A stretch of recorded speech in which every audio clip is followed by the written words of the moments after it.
Bekuhlanganyele umndeni, izihlobo, abangani, izikhulu zikahulumeni waseLesotho kanye nezaseNingizimu Afrika kuzothi indlelanhle kwenye ingqalabutho emkhakheni wezomculo.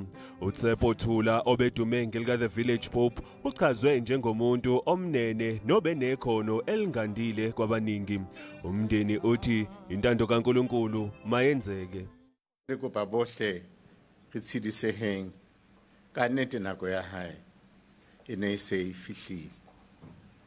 Ha re mo kopele matla ho Ntate Modimo a tla phomole ka kgotso. Okumenze waqapheleka umthelela abenawo ezweni azalwa kulo eLesotho nasemhlabeni ngobubanzi bawo.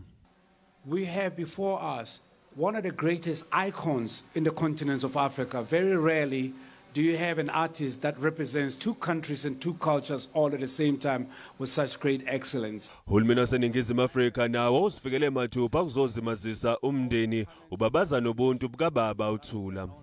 Itse mathata ha ba buima ya ba Ntate Thula wa nkamohela ka hare ho ntlo ya hae le motswalle wa ka le bana ba hae. Re ile ra dula Ntate Thula for more than 2 years. Asa re kope le hae ka ba ke 2 sente.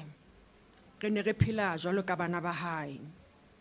Emhlabeni ushiye ngemumva amadodana amabili nendodakazi eyodwa kanye nabazukulu abathathu.